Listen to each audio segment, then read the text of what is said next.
Hi, my name's John. A year ago, I'd never even heard of Fruits Basket. That was until my girlfriend introduced the anime to me.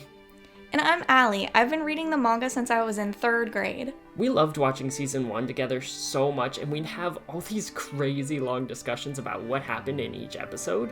And for season 2, we thought it would be really fun to share our conversations with you. So join us today as we talk about season 2, episode 5, Wait for Me, Tohru Soba.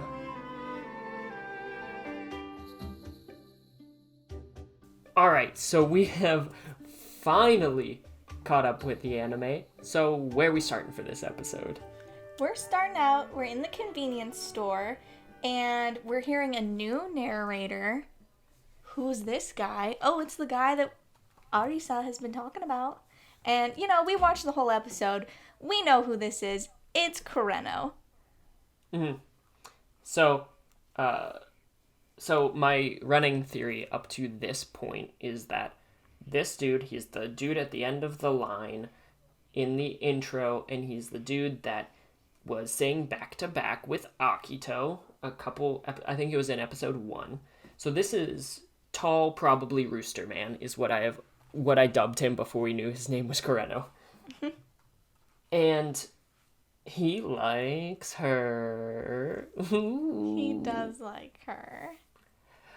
Which is really sad given the context that we know he's associated with Akuto, which is profoundly confirmed later in this episode. But if you're paying attention, we've already seen him with Akuto, and in the lineup, he's right behind Akuto. Mm-hmm. And so the fact that he's just so happy listening to her laugh is just, I don't know, it's really distressing and it's sad. Yeah, because I can't imagine Akito laughing that often, So the fact that he's finding so much comfort in her laugh. Oh. Mm-hmm. And he knocks down the chip bags just like Tohru knocked down all of those books when she was in middle school. Oh, it's so cute. And I like how they're in an exclamation point, like it's almost like, oh no, like how in some mediums like an exclamation point will appear over the character's head when they're surprised. Mm-hmm. So I thought that was really funny, and the connection with Tohru. But in terms of Akito laughing, I can see Akito laughing a lot, but it's more of like a sinister, maniacal, super villainy, like unhinged laugh, Yeah, not a comforting one. Not like a sweet, comforting, like joyous one. But I don't know. I think that this set up this episode really interestingly, because we get insight into the dude that Uotani is kind of crushing on, that she was talking about a little bit ago. Yeah. And we know that that's probably an awful thing for her health. Although she is tough. At least it's the tough one. Yeah. True. So she can, fight back. So that might be helpful, I guess. But then we hit the intro. Yep, and do you have any more notes on the intro? I know last time you noted that there were roses, and Hatsuharu had roses. Nope. Nothing really. No, if this is your first episode watching us, we have a full, really in-depth look at the intro in our first episode, where we go over episode 1. So if you're interested in hearing that, it could give a little bit of context to kind of where our headspaces are at in terms of this episode and all of the subsequent ones. So go check that out. Yes. Okay, so after the intro, we're in the classroom. Mayu's finishing up her little speech about how they need to grow up and be adults or whatever. And then, they're not interested in that talk. They just want her to finish talking so summer vacation can start. Yes, and this whole scene just felt very much like that High School Musical 2 scene where the clock's just ticking. They're like, summer, Yeah. And then it's like, school's out, scream and shout. Yeah, they're like, I do not care that you want me to have a safe summer, and be careful, whatever, I don't care. And then, okay, you're done now? Yes, summer vacation, let's go. Yeah, like Zac Efron and, what's her name? Vanessa Hudgens are dancing down the hall. Like, it is summertime. Oh, yeah. And And then Hanajima, I'm sorry, I need to point this out. So we talked about Final Fantasy in the last episode and how Haru was playing Final Fantasy. And Hanajima totally, the ice cream she had was totally sea salt ice cream from Kingdom Hearts, which if you played Kingdom Hearts, you know sea salt ice cream is a big thing in that game for a lot of odd, strange reasons. But I loved that she had that like sea salt looking ice cream. Oh yeah.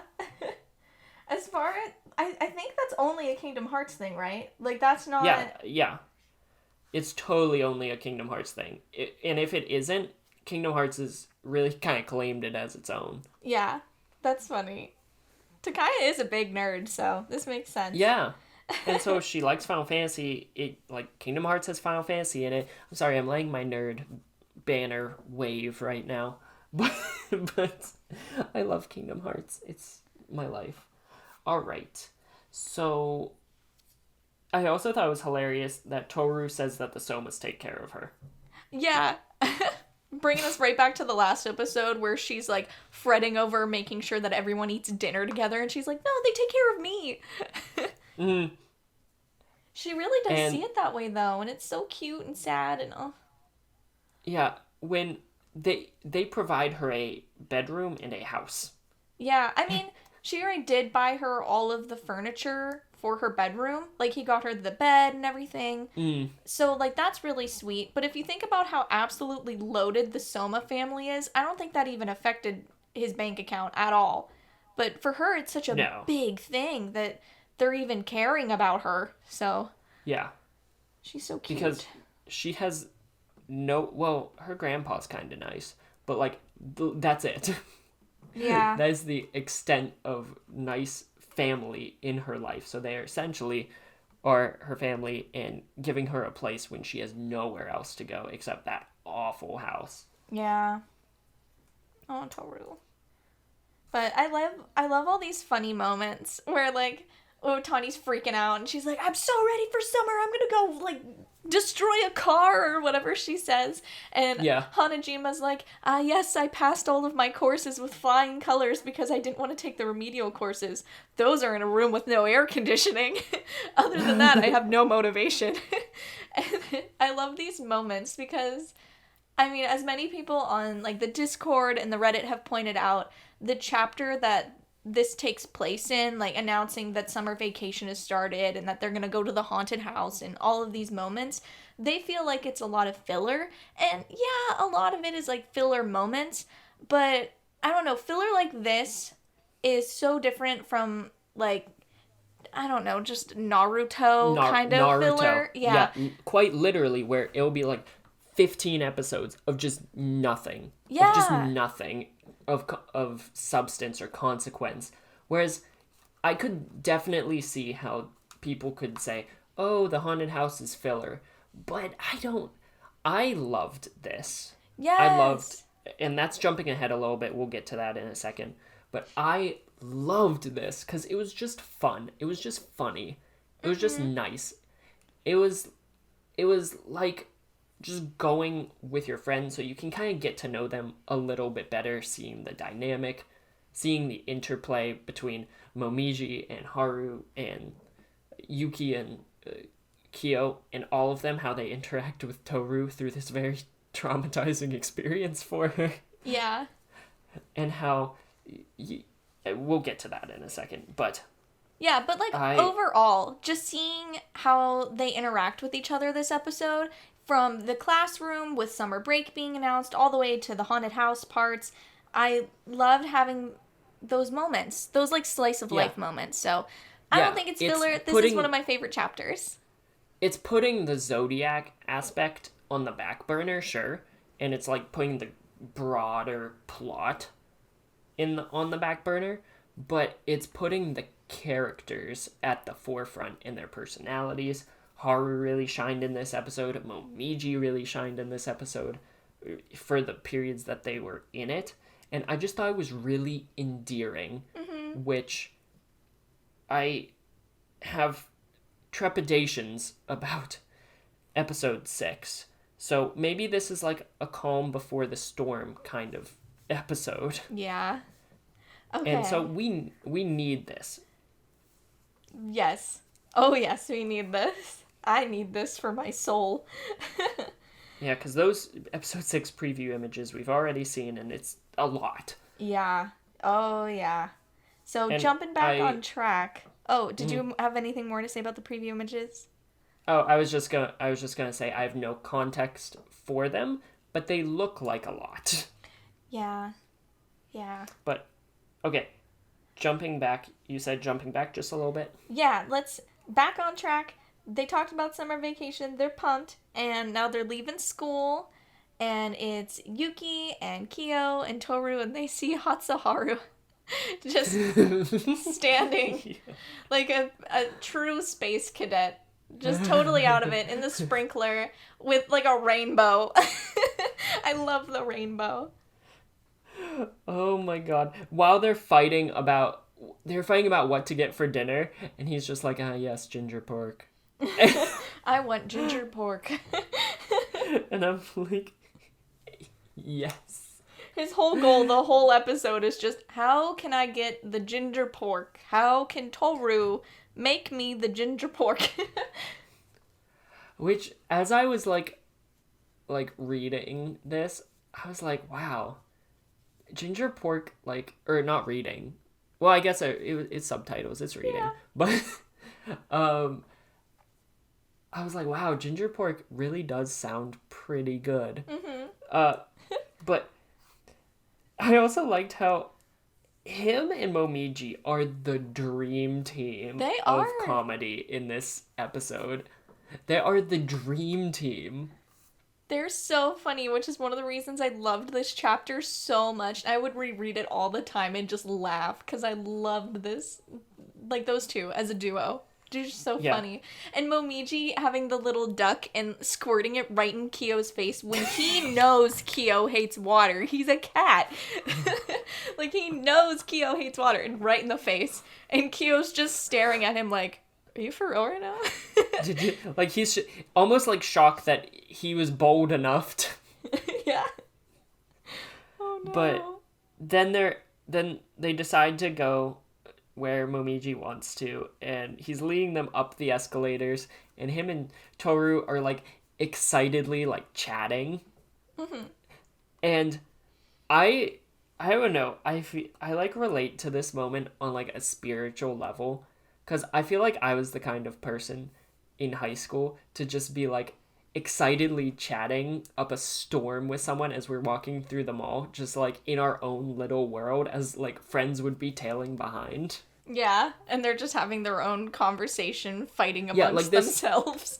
Yeah, just being normal, rational humans. It's me and one of my friends are just ooh, guess what we're doing? You know, really overly excited and over the top. Yeah, the characters are very well written.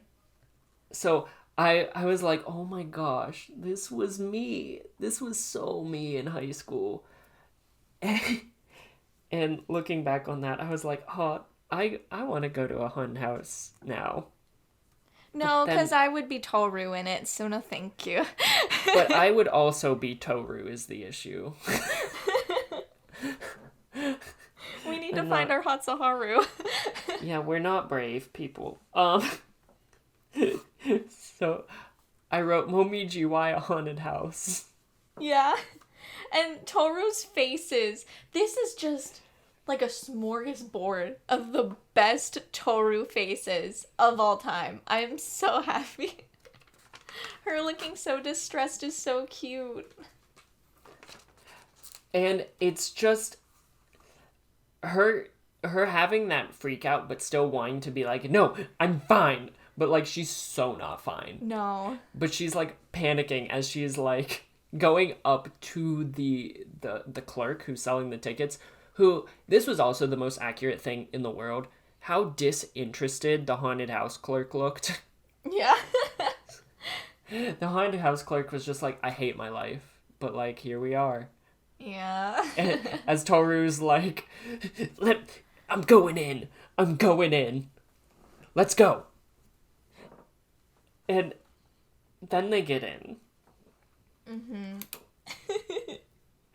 And she's so determined to get through the haunted house, and the boys are just begging her to leave, like Yuki and Kyo. They're like, let's just go! Stop it! You're gonna hurt yourself! And she does so many times. So, can I brief tangent for a second? Go for it. Okay, so, because haunted houses and me have a weird relationship. Okay? Because the first haunted house I went into, this was literally me. Like, I went in with some friends, and I was, like, holding on to their elbows as my eyes were closed as things were just going on around me. And I was just freaking out, just like Tohru. Like, I was screaming at the top of my lungs at everything. It wasn't, like, for show. It wasn't for anything. And so this whole section, from the mall into the haunted house, it was just like, wow, I'm reliving my youth. See, I'm really acting funny. like I'm over the hill or something. Yeah, because I also have an interesting relationship with haunted houses. Very quickly, I have only ever gone to one haunted house ever, and it was the one that you were in. We were in college. We hadn't even been dating for like a month yet. And this boy convinces me to come support him at the haunted house that he's running. And he's like one of the last scares at the end. And I knew where he was going to be. And I was like, okay, at least I know where he is. So I won't freak out when I see him. But I really hope that he doesn't know that I'm scared the entire rest of this haunted house. But thank God I know where he is. And so once I got close, I had the Momiji method of just laughing. And I was like, ha ha ha ha ha. So scary, right, guys? I do like participating in haunted houses. It's so much different being able to see behind the curtain and be a part of it. But, okay, we need to... Episode. Yeah, episode. Focusing. Okay. Yeah, so the boys are begging her to leave. She's closing her eyes at this point, tripping over everything. And they're like, take my hand. Both of them. And then they start, like, arguing about it, and Momiji, like, grabs her hand, and he starts scolding them. Yeah. About instead of, like, arguing, they should just be helping her through this. And I was just like, oh my god, Momiji, like, you smooth rabbit, you. He's so smooth. He's like, oh, Tohru's in trouble, I'll just go help. And now I'm gonna make them feel bad about it, too. He's so manipulative. He really is. He's so, like, oh my god. And then Momiji and Haru are just, like, being the perfect people to walk through a haunted house with, because Haru's just so calm, cool, and collected, and Momiji's just happy and keeping her mind off of things, even though she's still scared. He's like, nope, focus in, like, you know? Just, like, they're just walking together. And it shows how just clueless Yuki and Kyo still are. Because we've seen a lot this season of them being like, ooh, kind of smooth. Or like, ooh, like their relationship's developing. And ooh, wow, suave, you know? Like, that's cute. But in this context, they're so helpless. They're such high school boys in this moment. Oh my gosh, yes. And it shows so profoundly. And Momiji and Haru are just wonderful throughout. And then we get Hatsuharu's story. Which, may I just say, the use of the scream sound effect was absolutely perfect.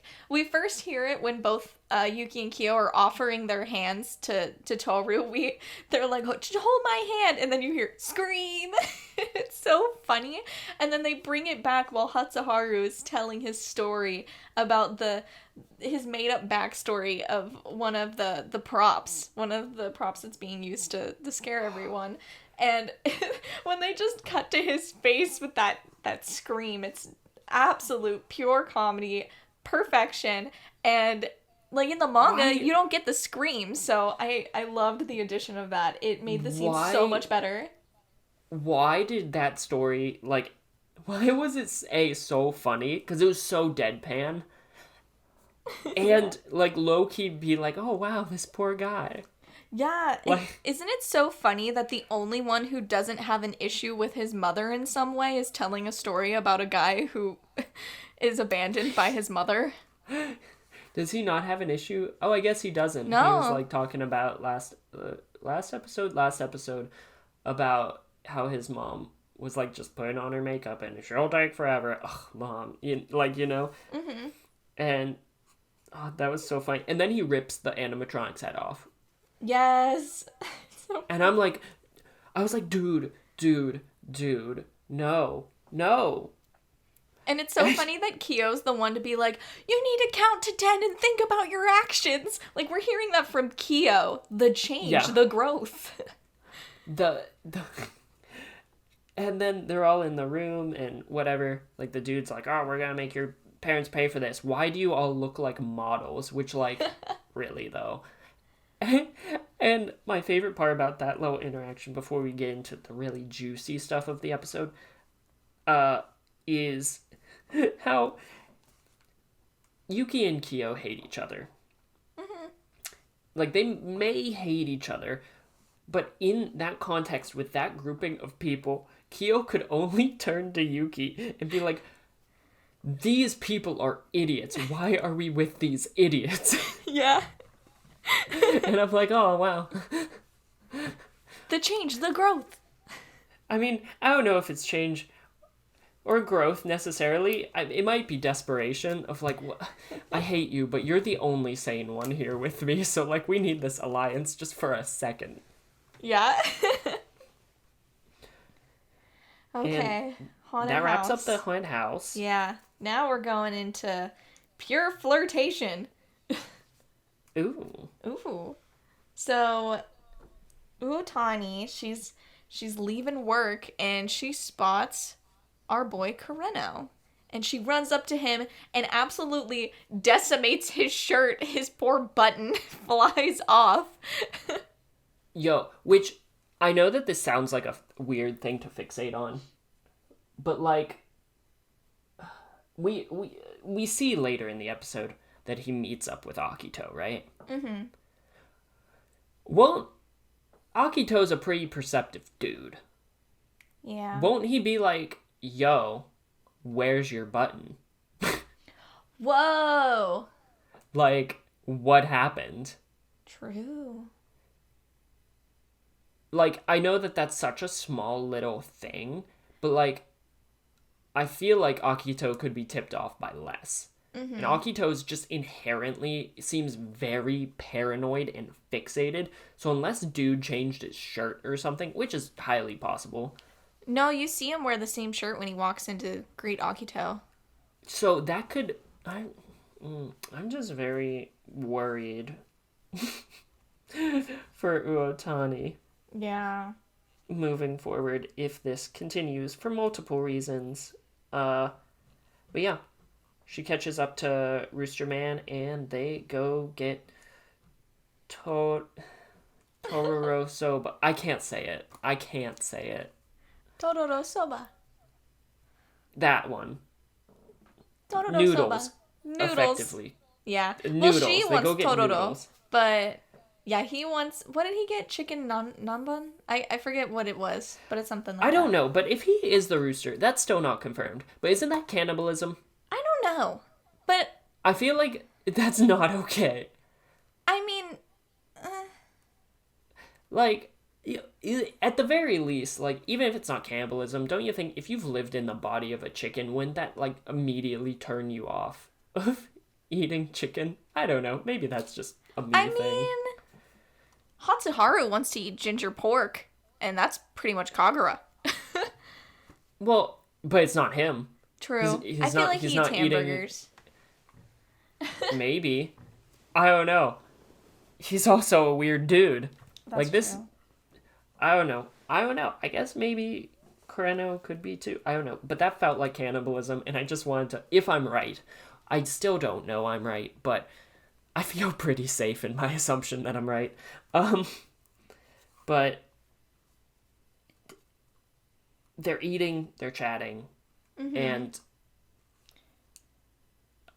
he so he says he doesn't get much free time, correct? Yeah, he says that he never really goes out, and when he does, he wanders around with no destination in mind. He's never been to a convenience store. Like, he's dropping all kinds of things. So everyone in the Zodiac has a job, right? Like, a job? Like, they have jobs. Like, what's his face? Shigure is, he's like a writer. careers. Like careers. They all have jobs, right? So, like, they all do things. Well, And they have reasons to go into the world. I don't know what Ritsu does. Ritsu? The monkey. Like, Richan. Oh, okay. Yeah.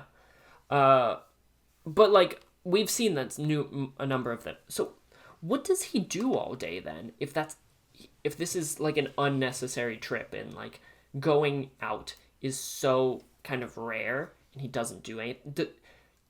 Is his job literally just Akito's, like, plaything, or, like, Akito's valet or something? I mean, maybe. He does say that he lives and works as he's ordered to. Yeah. So, like, I feel like literally, like, Akito's lapdog, almost, or lap rooster. I'm not gonna make that joke. I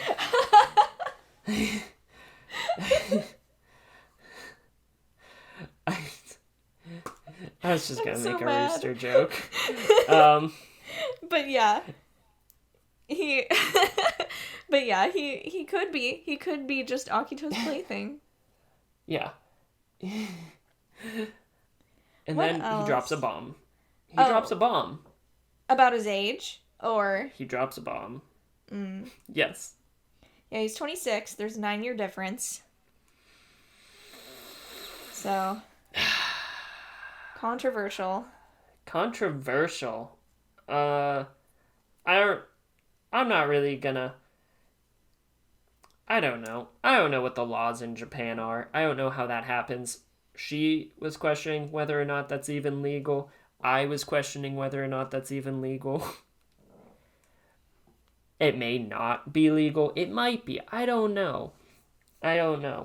But that is one age difference there.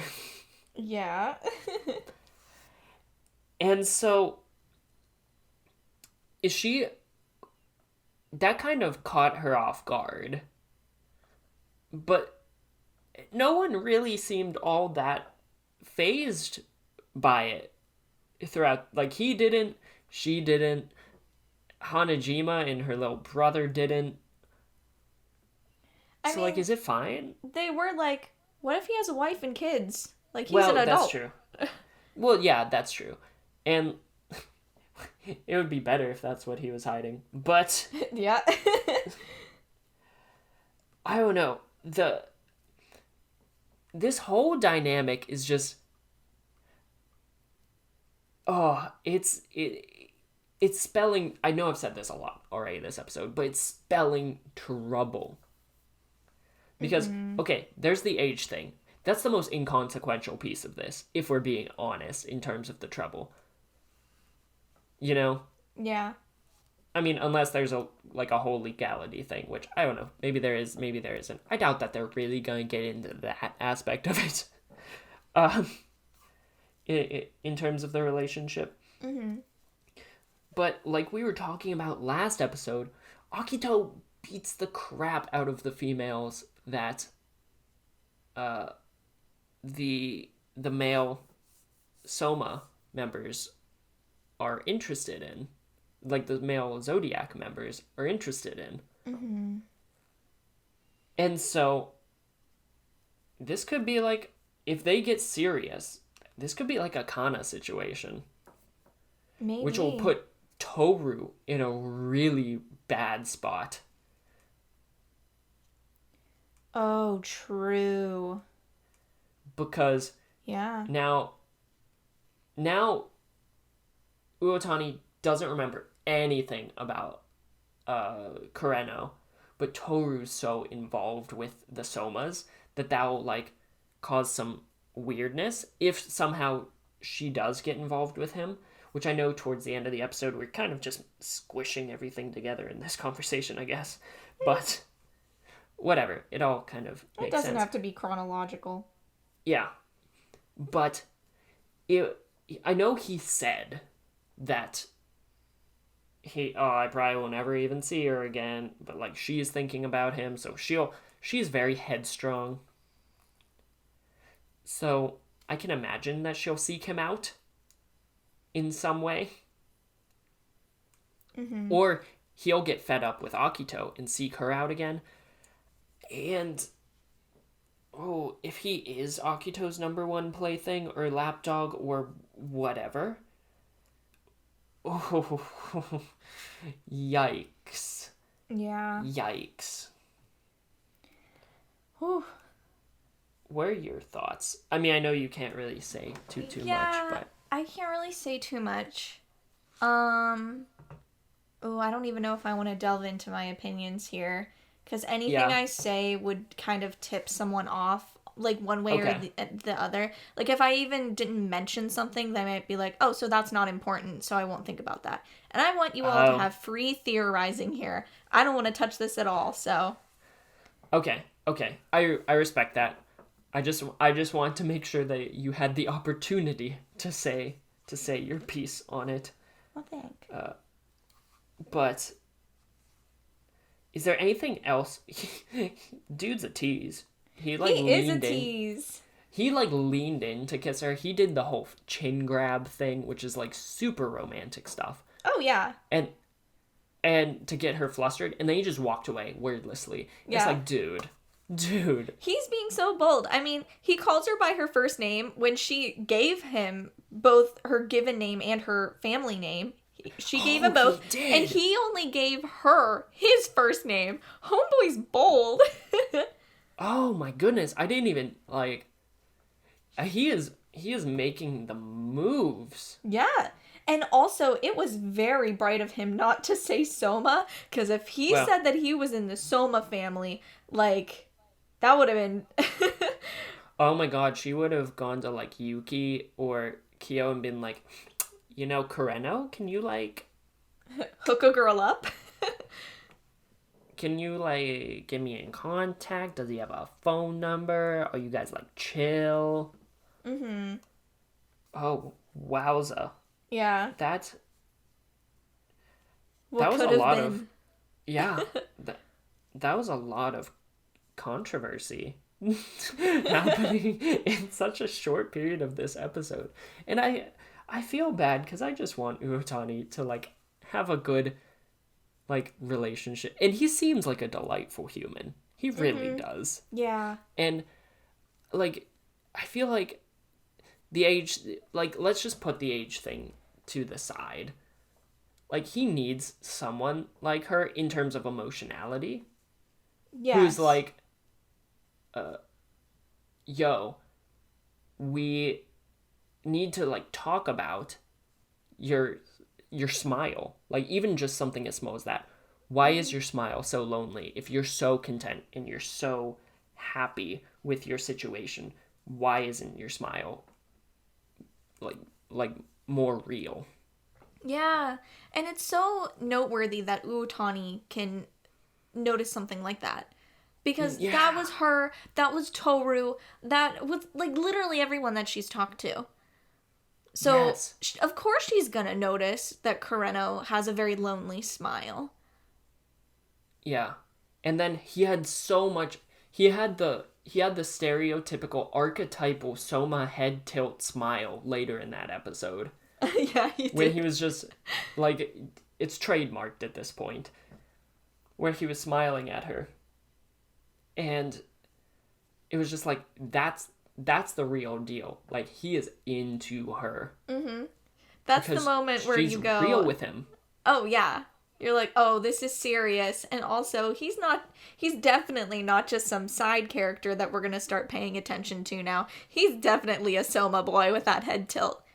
I don't Yes. even need to see him talk to Akito. 100 I already know. Yeah. 100%. He did the head tilt. And it was just like, okay, Soma, 100% confirmed. Oh, yeah. So, let's see. Okay, so we have the almost kiss, and then we go back to Uotani, and she's chatting it up with Hanajima and Megumi. And for my manga readers, just wanted to let you know, I know that this scene goes down differently in the manga, and I am very intrigued as to what they're doing. So, it is different in the manga. I assume you're not allowed to tell me. No, I'm not going to tell you because I feel like they're making... It's not a big deal at all. I think it's a very minor change that they're making. And I think it will make the story better. And it will bring it from like an aged 2001-ish kind of story to like a 2020 story, which I think is very necessary here. So, yeah. Notice the change, just so you manga readers know, and I'm really hoping it'll be for the better when it comes to this newer audience. We'll talk about it when you're older.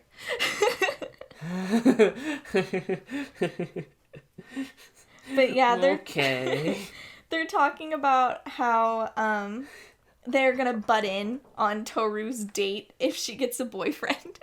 And I think that's so funny. That's true friendship. It really is. That's true friendship. And they talk about Kureno's age and everything. Yeah. And wife, kids. But we've already kind of discussed that a little bit. So after that little scene, then we get our main cast, and Hatsuharu gets his ginger pork. Ginger pork. Yay. That was your favorite line. What did he say? It was like ginger pork. Because the ginger pork, yay, that was from the manga, and I've told you I was very happy about that. He said that in the anime, too, Did I think. He? I thought he said, I'll make myself at home. No, I think he said that, but I think he might have said that, but he did say ginger pork, yay. Oh, good.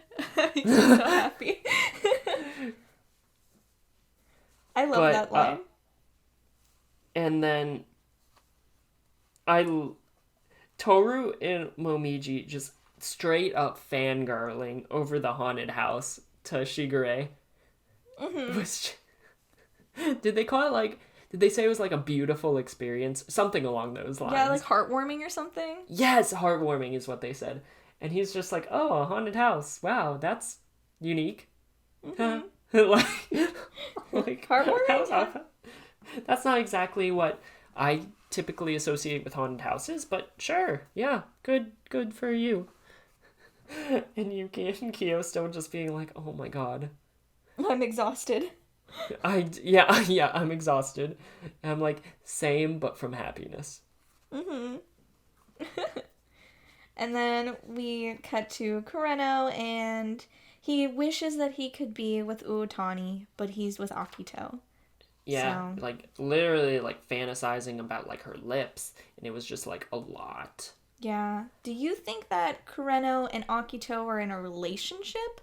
Because Akito was getting a little handsy there at the end. Looked like he was leaning in for a little kiss. Define relationship. Do you think that they're making out? Yeah, 100%. Okay. 100%. I don't think that it's like I don't think Kureno's like in an emotionally invested relationship. I think it's very much transactional. It like maybe Akito's emotionally invested if it has real emotions. Like if he has real emotions, but I don't think it's like a they're dating kind of thing, you know? Okay.